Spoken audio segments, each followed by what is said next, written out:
Hello, my name is Tuppence Stick and I am here today to do a hopefully short video about storage, because it really is the hub of the settlement, and we've had quite a few questions recently about where stuff should be stored, so I thought it was time to do this. Okay, so let's get underway. There are two main storages in your settlement. One is the resource storage, where all non-food related items are stored. The other is the food storage. This is where water and food items are stored. That has the slowest rate of decay for food items. When you have multiples of either of these buildings, the storages are then linked. So if you have two or more resource storages, they are linked and their weight limits are stacked. What you access in one can be accessed in another one, no matter how far away it is on the map. Distance doesn't matter. The same goes for the food storage. If you have more than one of them, then their contents are linked and their weight is cumulative.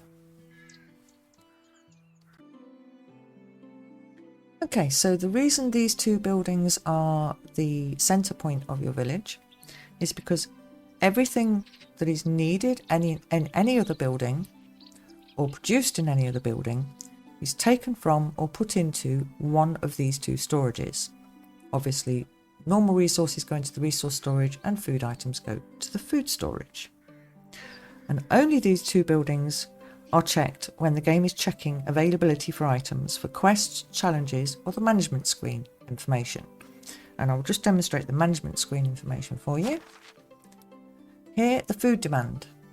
Obviously, I haven't got any villagers in this save because this is just to show you this. But what is available is here. That's in the food storage. That's the food nutrition value. This is the water that's available, the water value. And this is the wood value that's available to be used. The same would happen with King's Challenges, and the same happens when you have a quest that requires something to be in storage. Say broadleaf plantations, if you get an event that is related to villagers being sick and you need to give them broadleaf plantations. It will check the storage buildings. It will not check resources in other buildings.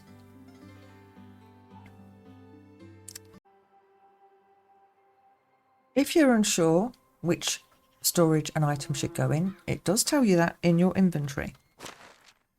So if I look here, you can see that an apple tells you at the bottom of the screen it belongs in the food storage. A bucket belongs in the resource storage.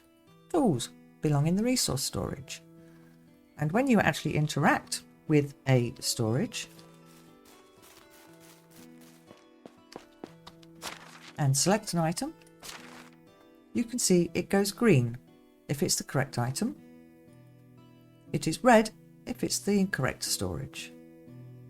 So there are very easy ways to find out if you're storing things in the right place. Now there are one or two items that may end up in both storages depending on their condition. An example of this is a bucket. An empty bucket belongs in the resource storage. A bucket with water in it belongs in the food storage because it is at that point a food or water item. The same happens with plates or bowls that have got food in them. They go in the food storage. Empty plates, a resource storage. Water skins and bowls are the same. The one exception that's a little bit weird are herbs. In your inventory, they go in as a food item because you can consume them. They are actually stored in the resource storage.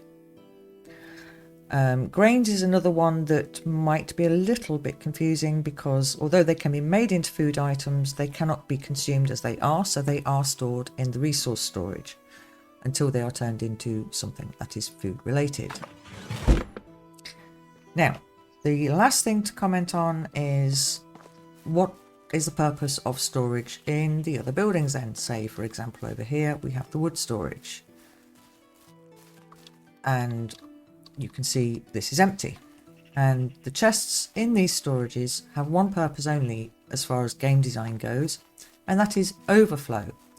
In the event that you have a lot of production going on and your resource storage becomes full, or your food storage becomes full, then the items made will be stored in the storages of those buildings until such time as you sort out your full storage. And you will need to collect the items that have got stored here while you were overflowed or over full and place them into the correct storage. They will not move themselves. So that is the purpose of storage in other buildings. It is meant as overflow in the event your main storages become full. The only time you might want to have items stored outside of one of these buildings, I can think of one main exception. When you first start the game, if you start recruiting before you've built either of these storages and you have to give your people food, water and firewood, you will need to place that into their house storages until you have storages up and running. Once you have storages up and running, you can leave them in the resource storage and the food storage, and the houses will draw from those buildings. But that's the only time you should need to use house storages. The only other exception I occasionally make to storing stuff outside of those main storages is I sometimes put enough seeds for planting into my farm shed so that I don't accidentally sell them, or if I've got a market stall, they don't accidentally get sold on there. But that will only work if you only have one farm shed, because farm shed storages are not shared, and then they could have no access to seeds when they need them. And I think that about covers the main points of storage. Obviously, if you feel I've not covered something, please feel free to add any comments below. I hope this has cleared up how storages work and how to tell where things get stored. And thank you for watching.